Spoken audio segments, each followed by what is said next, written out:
حي على الفلاح.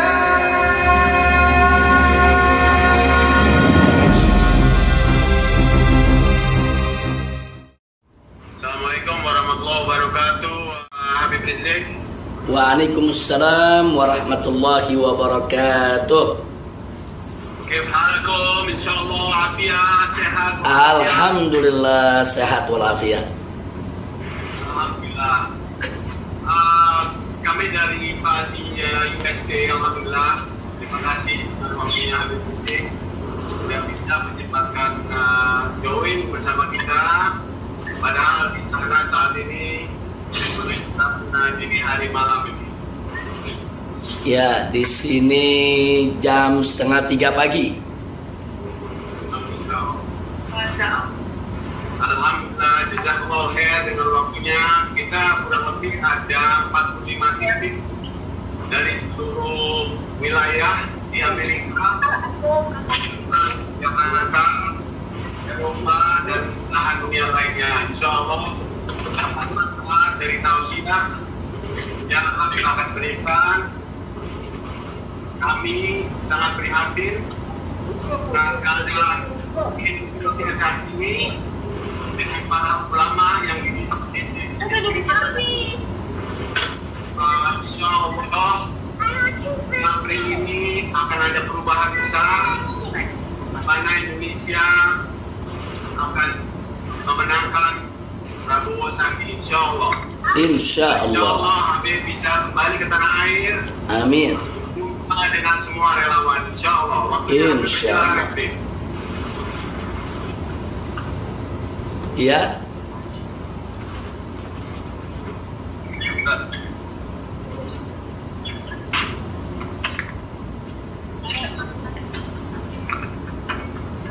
Tidak dengar kita kan? Ya, kita dengar. Alhamdulillah, sangat jelas. Alhamdulillah.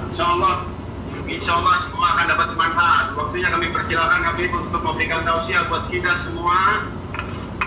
Kita ada maraton dengan beberapa caleg juga dan para pemuka public figure untuk memenangkan paslon 02. Insya Allah. Allahu Akbar.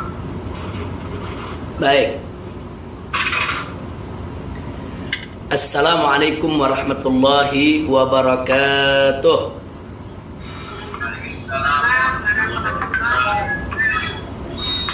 Bismillah walhamdulillah wassalatu wassalamu ala rasulillah wa ala alihi wa sahbihi wa mawalah.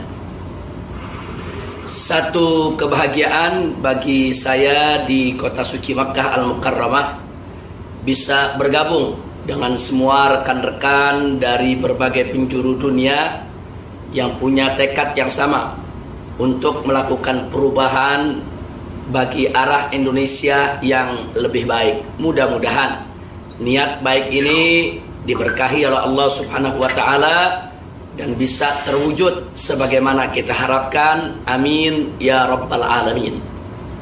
Amin ya rabbal alamin. Pada kesempatan ini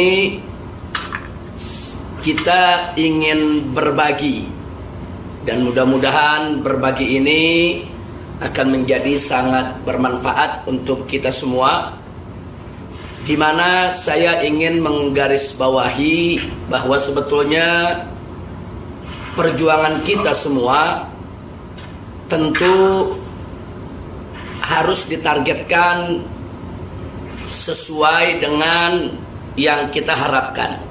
Artinya begini, saya ingin menandaskan di sini bahwa ijtima ulama yang digelar 2 kali di Jakarta itu sebetulnya punya tujuan utama, yaitu melawan kezaliman dan menegakkan keadilan.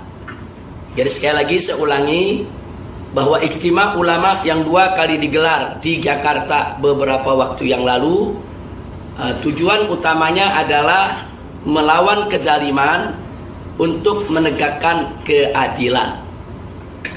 Karena penegakan keadilan itu merupakan kewajiban agama. Bahkan semua agama mengajarkan kita untuk menegakkan keadilan. Dan keadilan itu justice for all. Keadilan itu untuk seluruh umat manusia. apapun suku bangsanya, apapun agamanya, maka semua punya kewajiban yang sama untuk menegakkan keadilan. Nah, dalam ajaran Islam, Allah Subhanahu wa taala berfirman dalam Al-Qur'an, faqala ta'ala, innallaha ya'muru bil adli wal ihsan. Sesungguhnya Allah memerintahkan untuk menegakkan keadilan dan menyebarkan kebaikan. Ayat ini sangat akrab sekali bagi masyarakat Indonesia khususnya, karena di setiap hari Jumat ayat ini selalu diulang oleh para khatib pada bagian khutbah yang kedua. Bahkan sudah menjadi tradisi bagi masyarakat Indonesia untuk menjadikan ayat yang kita bacakan tadi sebagai penutup daripada khutbah yang kedua. Nah, yang ingin saya garis bawahi adalah bahwa ayat ini merupakan perintah untuk penegakan keadilan. Artinya penegakan keadilan itu adalah kewajiban agama. Pada satu kesempatan, Rasulullah SAW pernah mengumpulkan para sahabatnya di masjidnya. Kemudian Nabi berdiri menyampaikan suatu yang sangat urgen sekali bagi mereka, di mana beliau bersabda, innama halaka man kana qablakum. Jadi kata Nabi, innama halaka man kana qablakum, sesungguhnya umat sebelum kamu dulu binasa lantaran idza saraka fihimus syarif tarakuhu. Kalau ada orang yang terhormat, terpandang, orang besar, punya kedudukan, punya jabatan, punya nama, melakukan pencurian, tarakuhu, mereka ditinggalkan, mereka tidak diproses, tidak dihukum. Sebaliknya kata Nabi, wa idza saraka fihimud dhaif, tapi kalau orang dhaif, orang lemah yang mencuri, wong cilik, rakyat jelata, orang miskin, maka yuqamu alaihil had, maka dia dihukum dengan berat. Nah, artinya di sini Nabi telah mengingatkan umatnya sejak 14 abad yang lalu bahwa akibat ketidakadilan, akibat penerapan hukum, penegakan hukum yang tebang pilih, suatu umat, suatu bangsa menjadi binasa. Nah, karena itu penegakan keadilan bukan soal sepele, bukan soal kecil. Ini menyangkut tegaknya agama, bangsa, dan negara. Dengan tegaknya keadilan, maka akan tegak, akan selamat bangsa dan negara. Nah, dengan runtuhnya keadilan, maka itu juga merupakan keruntuhan, kebinasaan suatu bangsa dan negara. Na'udzubillah min dzalik. Nah, untuk itu, saking pentingnya penegakan keadilan, dalam waktu yang sama Nabi bersumpah di hadapan para sahabatnya dalam masjid tersebut, di mana beliau mengatakan, waimullah, demi Allah, lau anna Fatimah binta Muhammadin saraqat laqata'tu yadaha. Demi Allah, kata Nabi, kalau putriku Fatimah, yaitu putri Muhammad, semulia-mulianya perempuan yang paling terhormat, paling dicinta Nabi, paling disayang Nabi, tapi kalau coba-coba mencuri, kata Nabi, demi Allah akan aku potong tangannya. Nah, ini menunjukkan betapa Nabi peduli dengan penegakan keadilan dan betapa pentingnya penegakan keadilan sampai-sampai Nabi bersumpah sedemikian rupa. Nah, dengan demikian bisa kita simpulkan bahwa penegakan keadilan adalah suatu keniscayaan untuk keselamatan suatu bangsa dan negara. Nah, inilah cita-cita daripada Ijtima Ulama yang digelar di Jakarta 2 kali beberapa waktu yang lalu. Lalu apa korelasinya keinginan untuk menegakkan keadilan dengan situasi kondisi yang ada di negara kita tercinta Indonesia?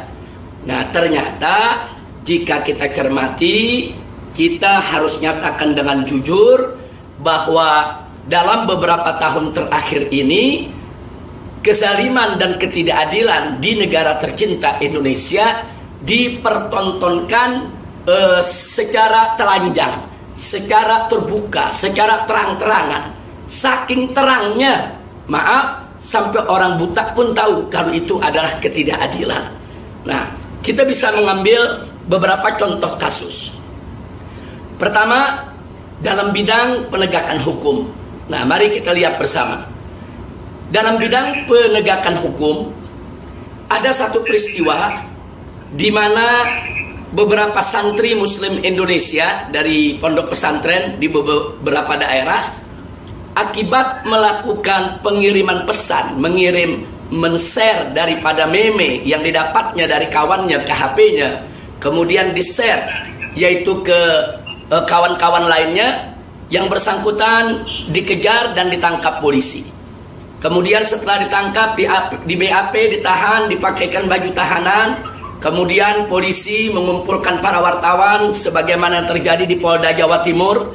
Seorang santri dengan memakai baju tahanan, maka seorang pejabat dari Polda Jawa Timur mengatakan, Anda tidak pantas tinggal di NKRI karena Anda menghina presiden. Kemudian sang santri ini kasusnya dinaikkan ke pengadilan, kemudian divonis penjara. Nah, ini satu kasus.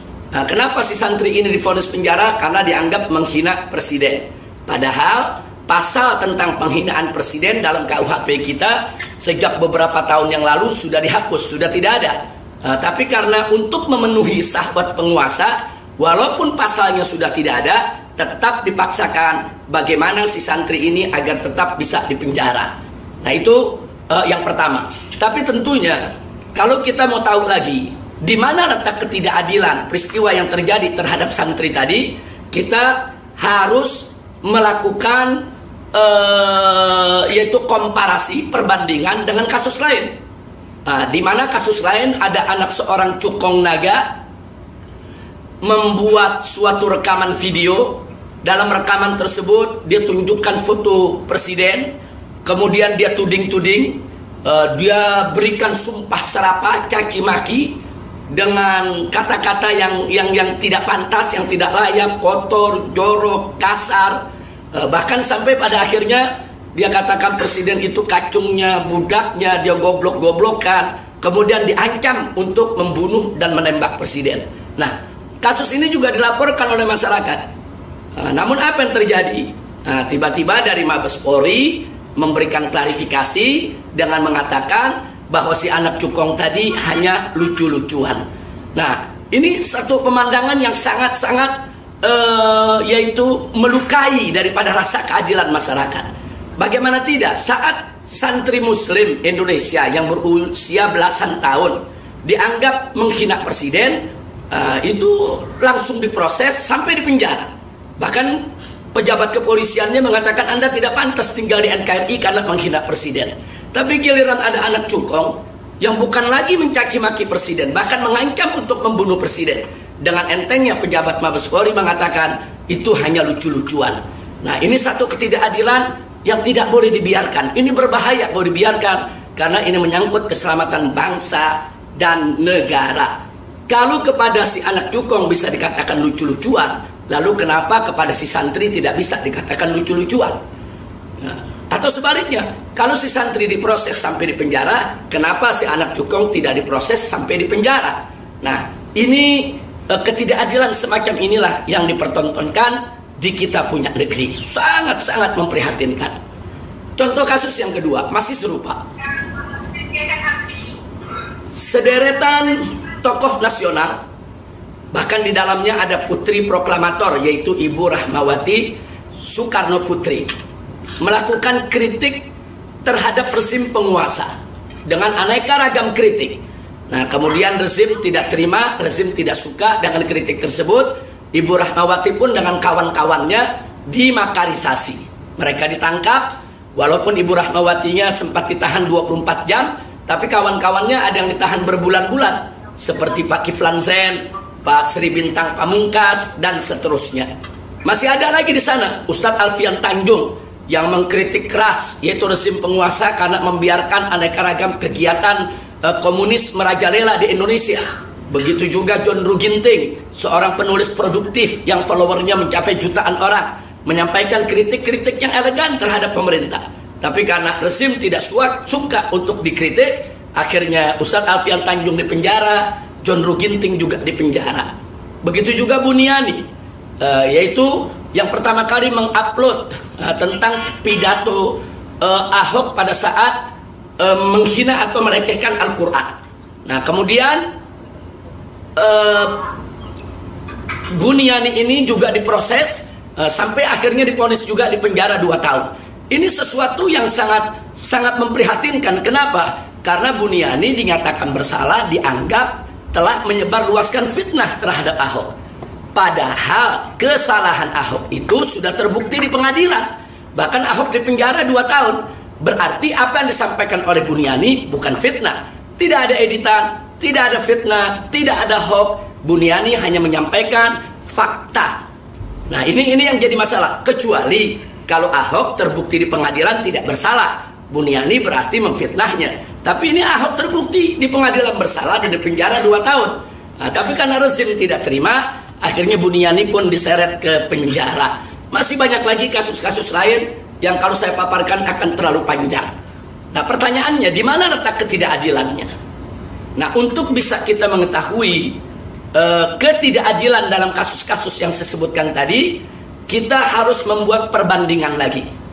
Yaitu ada kasus lain di mana sederetan tokoh pendukung rezim, di dalamnya juga ada 2 putri proklamator, yaitu Megawati Soekarno Putri yang menghina rukun iman, dan Sukmawati Soekarno Putri yang menghina adzan, menghina syariat, bahkan membanding-bandingkannya dengan sebuah konde. Kemudian masih ada dosen UI, yaitu Ade Armando, yang menghina Al-Quran, menghina Allah dan Rasulnya. Begitu juga Abu Janda yang menghina kalimat tauhid, Denny Siregar yang menghina habaib dan ulama. Kemudian masih ada Victor Leskoda yang memprovokasi umat Kristen untuk diadu domba dengan umat Islam, bahkan mengancam akan membantai umat Islam. Masih ada lagi di sana sederetan tokoh-tokoh yang pro rezim penguasa, menghina Allah, menghina Rasul, menghina Al-Quran, melakukan penodaan agama, tapi tidak ada yang diproses. Padahal mereka semua dilaporkan. Nah ini juga bentuk lain daripada ketidakadilan yang dipertontonkan secara telanjang. Bagaimana tidak? Ada sekelompok orang melakukan kritik terhadap presiden, dianggap menghina presiden, kemudian dipenjara, padahal pasal penghinaan presiden sudah tidak ada dalam KUHP kita, dalam kitab undang-undang kita. Sementara ada kelompok lain yang pro Jokowi melakukan penghinaan terhadap agama, penodaan terhadap agama, tapi tidak diproses. Padahal penodaan agama itu pasalnya masih ada. Ada Perpres nomor 1 tahun 1965 dan ada KUHP pasal 156A. Jadi kelompok yang pemerintah tidak suka, walaupun tidak ada pasalnya, dipaksakan untuk bisa dipenjara. Dikait-kaitkan dengan undang-undang ITE lah, hate speech lah, ujaran kebencian lah. Jadi direkayasa sedemikian rupa, yang penting bagaimana mereka masuk penjara. Sementara kelompok-kelompok yang disukai oleh pemerintah, walaupun mereka nyata-nyata sudah melanggar undang-undang dan undang-undangnya masih berlaku itu undang-undang, ya tetap saja tidak akan diproses karena disukai oleh pemerintah. Nah, masalah ini pernah ditanyakan oleh para wartawan ke Mabes Polri, tapi pejabat di Mabes Polri dengan enteng menjawab. Jadi pada saat mereka ditanya, ini kenapa? Kok yang ini diproses, yang ini tidak diproses? Kenapa? Dengan enteng mereka menjawab, ya suka-suka kami. Inna lillahi wa inna ilaihi raji'un. Sejak kapan negara Indonesia tercinta menjadi negara suka-suka? Padahal negara Indonesia yang kita cintai ini sejak diproklamasikan kemerdekaannya oleh Soekarno-Hatta berdiri atas dasar konstitusi Undang-Undang Dasar 1945 yang menyatakan bahwa Indonesia adalah negara hukum. Jadi sekali lagi, Indonesia adalah negara hukum, bukan negara suka-suka. Nah, kalau memang ada pejabat yang menyatakan suka-suka kami dalam penegakan hukum, jadi buat apa ada pengadilan? Buat apa ada hakim? Buat apa ada advokat, panitera, pengacara? Buat apa ada KUHP? Buat apa ada KUHP? Buat apa ada gedung pengadilan? Tutup saja pengadilannya, bubarkan saja sistem peradilan di Indonesia. Tidak perlu ada hakim, tidak perlu ada pengacara, tidak perlu ada advokat, tidak perlu ada fakultas hukum di universitas-universitas. Kenapa? Karena penegakan hukumnya mau suka-suka. Jadi mana yang disukai, mana yang dia tidak suka, comot, masukkan penjara 1 tahun. Oh yang ini dia tidak senang, comot, masukkan penjara 5 tahun.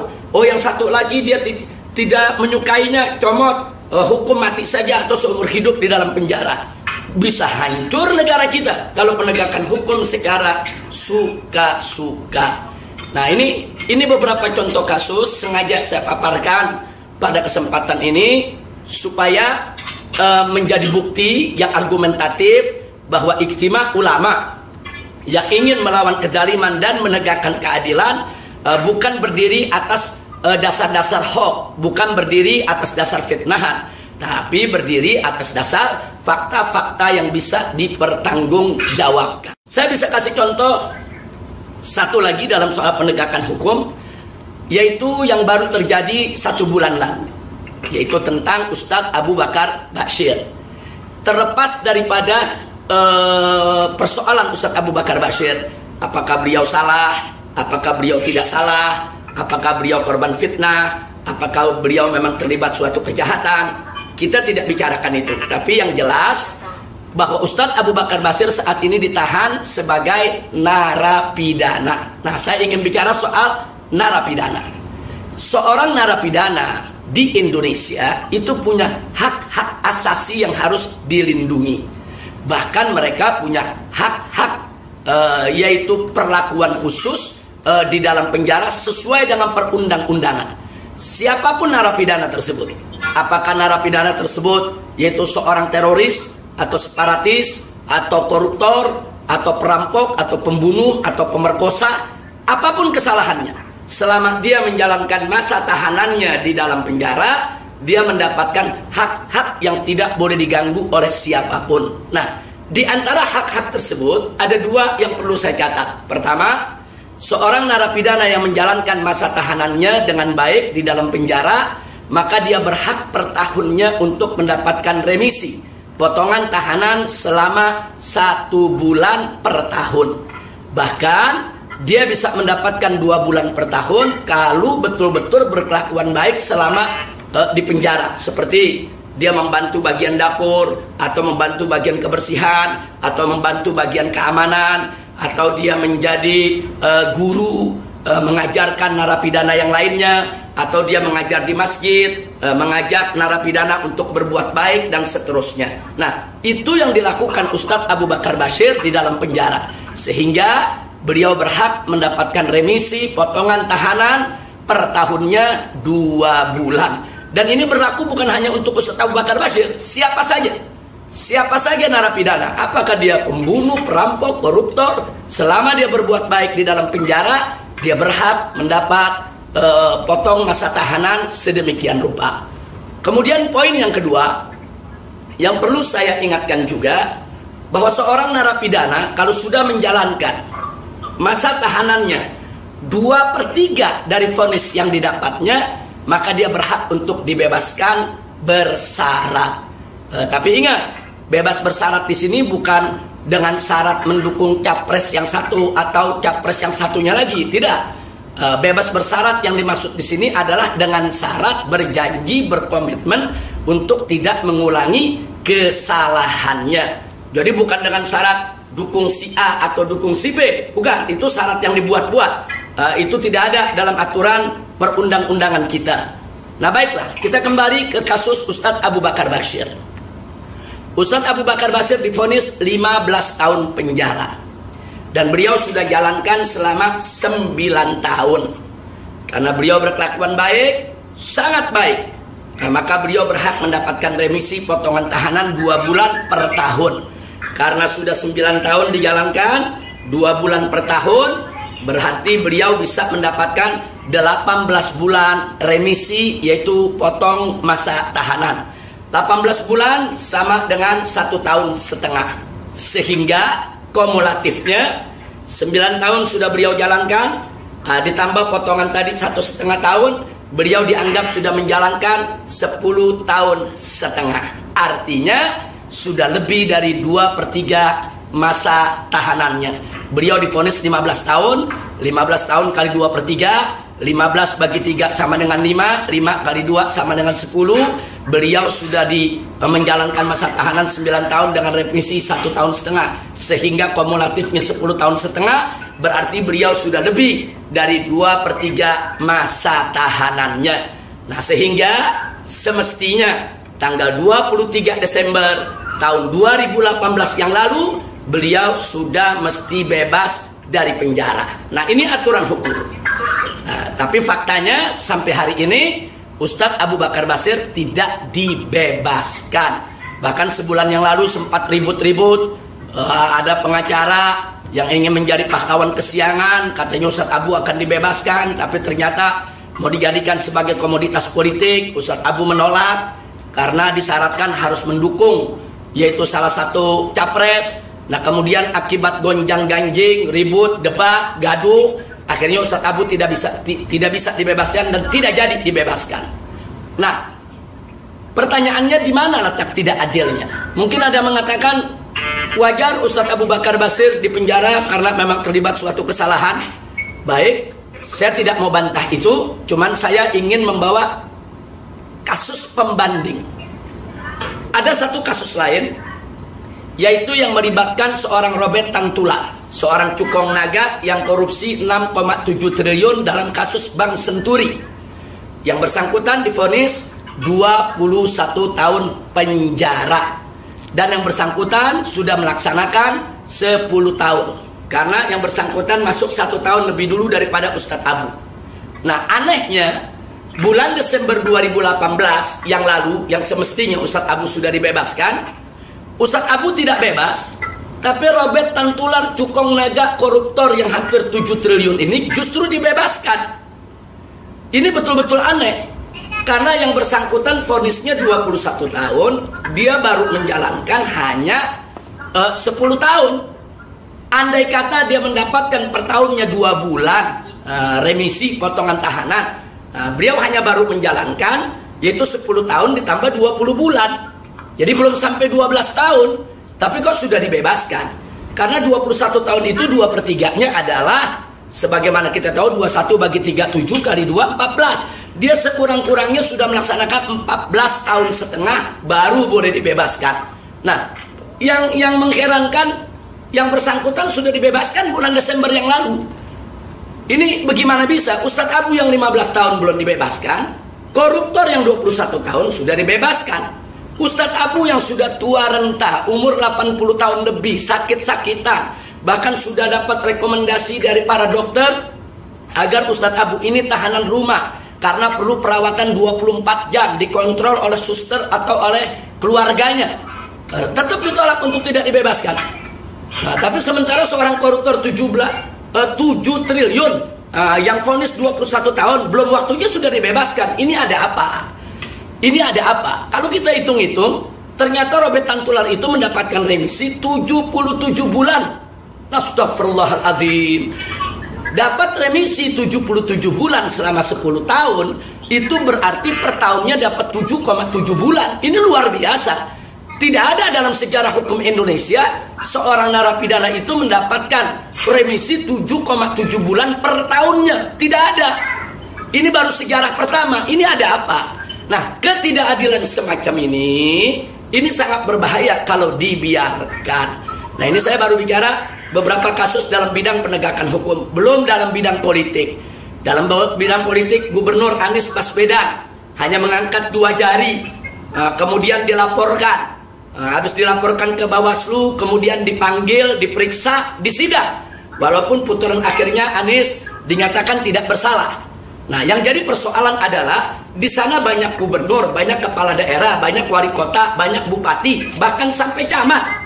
Itu terang-terangan melakukan kampanye untuk 01 dengan mengangkat 1 jari, membuat rekaman, mengajak masyarakat untuk memilih 01 dan seterusnya, dan semua sudah kita laporkan ke Bawaslu.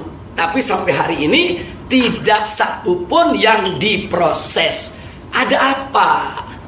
Nah, semestinya kalau mereka tidak diproses, maka Gubernur Anies Baswedan juga jangan diproses. Kalau Anies Baswedan diproses, ya mereka juga harus diproses. Ini keadilan buat semua. Jadi janganlah menegakkan hukum itu suka-suka. Nah, jadi ini persoalan yang kami soroti. Di Ijtima Ulama juga persoalan-persoalan ketidakadilan semacam ini sangat disoroti. Saya tambahkan satu lagi persoalan anomali politik, yaitu kerancuan politik yang brutal, bahkan terbrutal di dunia, yaitu persoalan orang gila. Mari kita lihat. seluruh agama, baik agama Islam atau agama Yahudi, agama Nasrani, agama Hindu, Buddha, atau agama apapun, semua sepakat bahwa orang gila itu adalah dalam posisi yang tidak bisa dituntut dalam bentuk apapun. Kalau dalam bahasa syariatnya disebut ghair mukallaf, transaksinya tidak sah, kesaksiannya tidak sah. Bahkan kalau dia mendapatkan sejumlah harta warisan dari orang tuanya, si orang gila nggak boleh untuk memegangnya, tapi wali yang ditunjuk yang boleh untuk yaitu mengolahnya dalam rangka untuk kepentingan si orang gila tadi. Bahkan kalau seorang gila melakukan tindak pidana berat, membunuh, merampok, memperkosa dan lain sebagainya, tidak bisa didudukkan di kursi pesakitan, tidak bisa didudukkan di kursi terdakwa dalam sebuah pengadilan. Semua umat beragama di dunia sepakat itu ajaran agamanya. Bahkan seluruh dunia, di Amerika, di Eropa, di Asia, di Afrika, di Cina, di Jepang, di mana-mana semua sepakat orang gila tidak bisa dilakukan penuntutan hukum karena seluruh transaksinya tidak sah. Sebetulnya di Indonesia hukum bakunya juga seperti itu sejak kita merdeka. Orang gila tidak bisa diberikan tuntutan hukum, tidak bisa diberikan sanksi hukum. Tapi apa yang terjadi sekarang di Indonesia? Demi memenuhi syahwat politik rezim, orang gila dipaksakan oleh rezim yang berkuasa saat ini melalui KPU agar ikut dalam pilpres dan pileg, dan suaranya dianggap sah. Inna lillahi wa inna ilaihi raji'un. Artinya apa? Demi kepentingan politik itu bangunan hukum dihancurkan, dirubuhkan. Ini kalau ini kita biarkan bisa hancur kita punya negeri, kita berantakan kita punya bangsa. Nah, karena itu hal seperti ini tidak boleh dibiarkan. Baiklah, yang terakhir, setelah panjang lebar saya berikan sejumlah contoh-contoh kasus ketidakadilan yang terjadi di negeri kita, yang terakhir yang ingin saya sampaikan adalah hal yang paling menyakitkan. Saat ini di Indonesia, hal yang paling menyakitkan adalah menyebut kata pribumi dipidanakan. Menyebut kata pribumi dianggap suatu kejahatan. Hanya menyebut kata pribumi itu dianggap melontarkan ujaran kebencian, hate speech. Nastaghfirullahaladzim. Jadi ada kejadian di Jawa Tengah, seorang ustadz dengan beberapa anak-anak muda santrinya memasang spanduk di depan gang ke kampungnya, di pinggir jalan raya, bunyinya, ayo belanja ke warung pribumi. Itu gara-gara spanduk tadi berurusan dengan polisi. Mereka ditangkap, kemudian kita kirim pengacara melakukan pembelaan, terjadi debat antara pengacara dengan kepolisiannya. Apa kata polisi? Kata polisi, kalau ada seruan mengajak masyarakat belanja ke warung pribumi, ini merupakan ujaran kebencian terhadap yang non pribumi. Jadi mereka dianggap melanggar, yaitu aturan tentang hate speech, tentang ujaran kebencian. Nastaghfirullahaladzim. Di mana kesalahan anak-anak muda tadi? Anak-anak muda tadi tidak menghina suatu etnis, tidak menghina suatu golongan, tidak melakukan penyerangan verbal maupun penyerangan fisik kepada kelompok lain. Anak-anak muda ini hanya cinta dengan saudara-saudara pribuminya, dan dia ingin pedagang-pedagang pribumi ini maju. Dia ajak masyarakat untuk belanja ke warung pribumi. Apa salah dia? Bahkan hal serupa juga terjadi terhadap Gubernur Jakarta, yaitu Bapak Anies Baswedan. Tatkala beliau dilantik, setelah pelantikan beliau menyampaikan pidato kenegaraan. Nah, di dalam pidatonya yaitu ada konten pidato yang luar biasa, di mana Pak Anies Baswedan dengan bahasa yang sangat santun, yang sangat baik, mengajak masyarakat pribumi untuk bangkit berjuang agar menjadi tuan di negeri sendiri. Tentu ajakan ini bagi kita sangat bagus, tapi ternyata ada yang tidak suka. Pak Anies dilaporkan ke polisi, dianggap menyampaikan ujaran kebencian. Astagfirullahaladzim. Pak Anies Baswedan ini punya kecintaan luar biasa kepada Republik Indonesia, kepada bangsa Indonesia, dan kepada pribumi Indonesia. Wajar kalau beliau mengajak para pribumi untuk bangkit menjadi tuan di negeri sendiri. Kenapa harus ada yang tersinggung? Dan ironisnya, yang melaporkan Pak Anies itu ke kepolisian, nah justru yang mengaku dirinya pribumi juga. Jadi kesalahan Pak Anies itu di mana? Jadi betul-betul menyakitkan sekali mengucapkan kata pribumi dipidanakan, dianggap satu kejahatan. Innalillahi wa inna ilaihi raji'un. Nah, jadi hal-hal seperti inilah yang sangat-sangat menyakitkan. Ini satu fenomena yang betul-betul membuat hati kita pedih semua. Itulah karenanya akhirnya para ulama melihat mereka harus turun gunung, mereka harus peduli, mereka harus mau tahu untuk menyelamatkan agama, bangsa, dan negara. Jadi para habaib, para ulama menggelar Ijtima Ulama 1, Ijtima Ulama 2, bukan mereka mau ikut campur politik, bukan mereka ingin ikut campur yaitu dalam ketatanegaraan. Tidak, cita-cita mereka hanya satu, bagaimana melawan kezaliman dan menegakkan keadilan. Nah, karena melawan kezaliman dan menegakkan keadilan adalah kewajiban agama. Nah, sehingga untuk menegakkan kewajiban ini tidak ada pilihan lain kecuali rezim yang zalim tadi, rezim yang tidak adil tadi harus ditumbangkan. Hanya saja para ulama Ahlus Sunnah wal Jamaah punya prinsip, di dalam menumbangkannya harus konstitusional. Nah, bagaimana menumbangkan secara konstitusional? Ya lewat pilpres dan lewat pileg yang akan datang ini. Lalu bagaimana cara menumbangkan rezim melalui pilpres yang akan datang? Caranya satu, jangan golput. Yang kedua, di dalam ruang TPS nanti pilih lawan yang bersangkutan. Nah, siapa lawan daripada rezim penguasa saat ini? Siapa lagi kalau bukan Prabowo Sandi? Nah, sehingga di sini kita melihat bahwa memilih Prabowo Sandi adalah merupakan satu keniscayaan, walaupun bukan tujuan. Tujuannya adalah melawan kezaliman, menegakkan keadilan.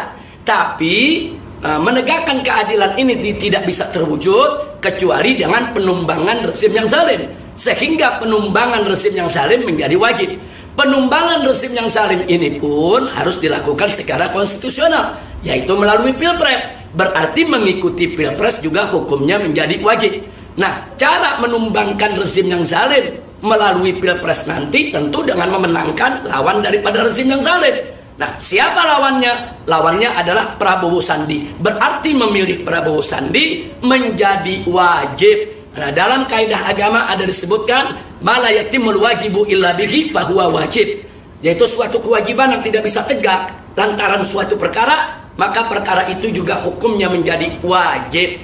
Jadi menegakkan keadilan di Indonesia tidak bisa tegak kalau rezim yang zalimnya tidak ditumbangkan. Nah, rezim yang zalim ini tidak bisa ditumbangkan kalau kita golput, kita tidak ikut pilpres. Nah, kemudian kalaupun kita ikut pilpres, belum bisa menumbangkan rezim yang zalim kalau kita tidak memenangkan Prabowo Sandi. Sehingga memenangkan Prabowo Sandi menjadi keniscayaan, kewajiban yang tidak bisa kita tinggalkan. Jadi menumbangkan rezim yang zalim, begitu juga mengikuti pilpres, memenangkan Prabowo Sandi dalam pilpres 2019, ini semua merupakan wasilah, ini semua merupakan jalan utama yang harus kita tempuh untuk mencapai tujuan yang hakiki. Apa tujuan yang hakiki? Melawan kezaliman, untuk menegakkan keadilan dalam rangka untuk meraih ridho Allah Subhanahu wa Ta'ala. Nah, ini yang saya mau sampaikan untuk rekan-rekan yang pada hari ini kita meeting bersama melalui media sosial ini, melalui internet, melalui alam maya ini. Mudah-mudahan apa yang saya sampaikan ini bermanfaat untuk kita semua. Jadi terakhir yang ingin saya sampaikan adalah yuk mari kita ikhlaskan niat.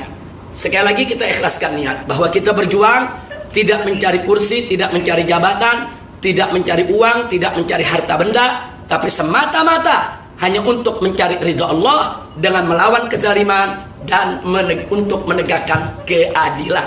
Oleh karenanya sekali lagi saya ulangi bahwa perjuangan ulama pada saat ini bukan untuk memenangkan Prabowo Sandi, bukan, tapi untuk melawan kezaliman dan menegakkan keadilan. Artinya tujuannya untuk menegakkan keadilan. Hanya saja memenangkan Prabowo Sandi menjadi keniscayaan, menjadi jalan utama yang harus dilalui untuk menegakkan keadilan tersebut. Nah, bagaimana mungkin kita tidak memenangkan Prabowo Sandi lalu ingin menegakkan keadilan sementara rezim zalim masih tetap berkuasa? Mau menegakkan keadilan, tumbangkan rezim zalimnya. Mau tumbang rezim zalimnya, pilih Prabowo Sandinya. Nah, ini yang mesti dipahami. Nah, sehingga kesimpulan juga yang ingin saya sampaikan di sini, andai kata ada yang bertanya, bagaimana andai kata ke depan ini ternyata rezim zalim yang menang? Saya katakan bahwa Pilpres ini bukan akhir daripada perjuangan.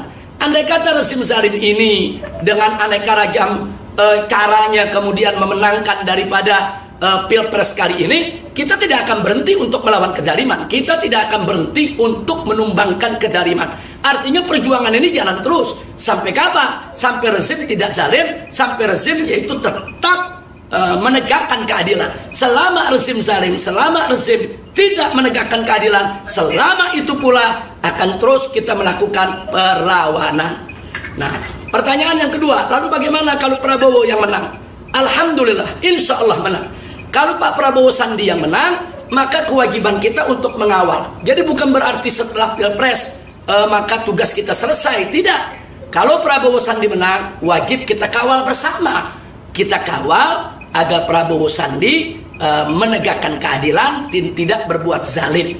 Nah, apalagi Prabowo Sandi telah menandatangani fakta integritas 17 poin di hadapan yaitu 1.500 ulama dari seluruh provinsi Indonesia yang menghadiri ijtima ulama. Nah, sehingga yang ingin saya sampaikan di sini bahwa kalau Prabowo Sandi menang, ayo kita kawal agar fakta integritas itu terrealisasikan, terwujudkan, sehingga insya Allah Prabowo Sandi akan menjadi pemimpin yang adil dan amanah. Lalu ada pertanyaan ekstrim mengatakan, bagaimana kalau Prabowo Sandi akhirnya ternyata khianat dan menjadi pemimpin yang zalim? Ya jawabnya simpel, kita lawan lagi. Karena tujuan kita bukan pemenangan Prabowo Sandi, tujuan kita menegakkan keadilan. Selama keadilan tidak ditegakkan, siapapun presidennya, kami tetap akan berjuang untuk menjaga agama, bangsa, dan negara. Tapi tidak usah khawatir, kita melihat bahwa Prabowo Sandi selama ini alhamdulillah komunikasinya dengan ulama sangat baik, komunikasinya dengan masyarakat juga sangat baik. Tanda-tanda kediktatoran otoriter juga kami tidak melihat itu. Bahkan makin kemari kami melihat bagaimana Prabowo Sandi juga makin luar biasa, yaitu mendalami pengetahuan tentang agamanya dan membangun hubungan yang harmonis, yaitu dengan lapisan masyarakat yang ada di bawah. Insya Allah mereka berdua jika menang akan menjadi pemimpin yang baik. Nah, akhirnya sebagai penutup dari saya, dari kota suci Makkah Al-Mukarramah, saya ingin menyampaikan 3 kabar gembira untuk rekan-rekan di seluruh dunia, khususnya yang ada di Amerika Serikat saat ini yang sedang berkumpul. Saya ingin sampaikan 3 kabar gembira. Yang pertama adalah bahwa polling dari lembaga-lembaga polling independen di Indonesia, baik lokal nasional maupun dari kalangan lembaga internasional, itu telah menghasilkan suatu hasil polling yang luar biasa, di mana hasil pollingnya menunjukkan bahwa Prabowo Sandi unggul di seluruh daerah, baik di perkotaan maupun pedesaan. Alhamdulillah, itu kabar gembira yang pertama. Dan ini harus terus kita tingkatkan, agar besok Prabowo Sandi akan menang mutlak insya Allah. Nah, kemudian kabar gembira yang kedua yang juga tidak boleh kita lupakan, bahwa kedatangan Prabowo Sandi di berbagai daerah, baik di Pulau Jawa, Sumatera, Kalimantan, Sulawesi, sampai ke Papua, NTB dan lain sebagainya, itu betul-betul disambut sangat antusias oleh masyarakat. Disambut, semua masyarakat keluar dari rumah, turun ke jalan-jalan, perempuan, laki-laki, tua, muda, besar, kecil, anak-anak semua turun, tumplek, blek. Nah, ini menunjukkan apa? Ini keantusiasan masyarakat yang memang mereka ingin ada perubahan di negeri kita. Nah, sementara yang seberang sana berapa kali mereka hadir, yaitu di lapangan terbuka, sepi, hanya beberapa orang yang datang. Bahkan di ruang tertutup pun juga sepi. Nah, ini fakta kenyataan. Bahkan pernah sekali waktu yang hadir rame, ternyata yang hadir angkat jari 2 semua. Subhanallah, walhamdulillah, wala ilaha illallah, wallahu akbar. Nah, antusias sambutan masyarakat ini juga merupakan kabar gembira untuk kita, bahwa insya Allah kalau tidak ada kecurangan, Prabowo Sandi akan menang besar di Pilpres kali ini.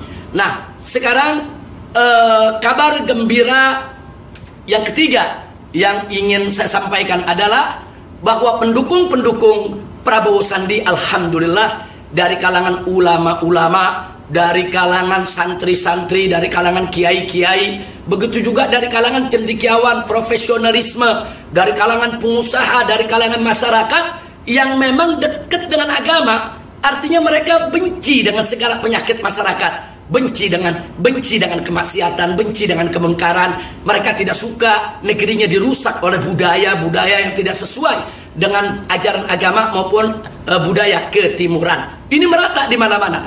Nah, sehingga kalau kita saksikan sekarang, ulama-ulama besar, habaib-habaib besar, kiai-kiai besar, bahkan dai-dai kondang yang setiap malam keliling Indonesia menyampaikan tablik-tablik akbar yang dihadiri ratusan ribu orang, semua telah menyatakan sikap mendukung Prabowo Sandi. Bahkan di dalam setiap mimbar-mimbarnya mereka melakukan polling secara terbuka kepada masyarakat. Siapa yang dukung 01 untuk mengangkat tangannya? Tidak ada di antara ratusan ribu yang mengangkat tangan jari satunya. Tapi begitu ditanya siapa yang dukung Prabowo, angkat jari duanya. Itu ratusan ribu masyarakat. Di setengah lapangan besar itu banjir jari dua yang luar biasa. Nah, ini semua merupakan kabar gembira. Nah, mudah-mudahan ke depan kita akan betul-betul menang. Tapi jangan kita sampai gurur, jangan sampai kita lupa diri, jangan kita sombong. Ini masih 40 hari lagi kita akan mengikuti Pilpres. Jadi tolong kabar gembira, 3 kabar gembira yang sudah kita dapatkan ini merupakan anugerah dari Allah, harus kita syukuri. Jangan kita angkuh, jangan kita sombong. Kemudian pesan saya, jangan kita menyebar hoak dalam berjuang. Jangan, lawan hoak itu dengan hak, lawan fitnah itu dengan fakta. Jadi lawan dusta itu dengan berita benar, lawan yang batil itu dengan yang hak. Ya, jadi jangan mereka melakukan hoak, kita lawan dengan hoak. Nah, ini nggak boleh dilakukan.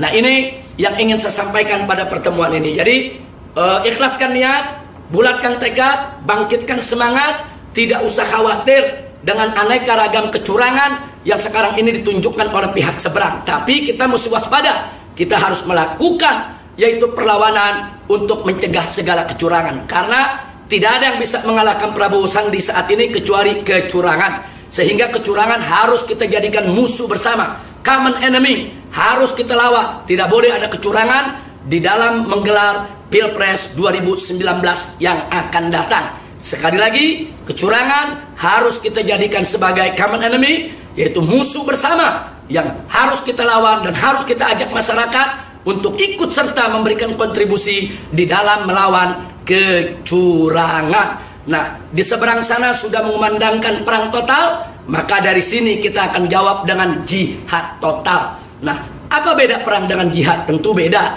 Perang itu maknanya bisa baik, bisa buruk. Sedangkan jihad maknanya selalu baik. Jadi kalau ada jihad yang tidak baik, itu bukan jihad, itu namanya jahat. Kalau ada jihad yang menghalalkan segala cara, itu bukan jihad, itu namanya jahat. Nah, jihad itu selalu baik. Karena harus selalu sesuai dengan ajaran Allah, tidak boleh mengganggu orang-orang yang baik, apalagi mengganggu warga sipil, apalagi mengganggu perempuan dan anak-anak. Jadi konotasi jihad selalu bermakna baik. Nah, di sini perlu kita ketahui bahwa membela agama adalah jihad, membela bangsa adalah jihad, membela negara adalah jihad, membela rakyat kecil adalah jihad. Menyelamatkan rakyat kecil dari penderitaan, dari kemiskinan adalah jihad. Menyelamatkan negara dari lilitan utang adalah jihad. Membangun negara ke arah yang lebih baik itu juga bagian daripada jihad. Jadi jangan mengartikan jihad dengan arti yang negatif, tapi maknai jihad dengan arti hakikat yang sebenarnya. Nah, selamat kita berjihad, tapi jangan lupa jihad konstitusional, jihad yang tidak melanggar hukum agama, dan jihad yang tidak melanggar hukum negara.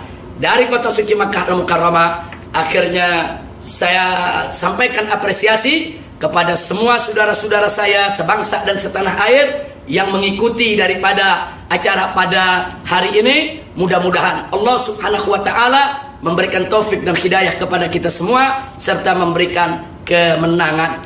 Itu saja yang bisa saya sampaikan. Hadani Allah wa iyyakum ila siratal mustaqim. Wassalamualaikum warahmatullahi wabarakatuh.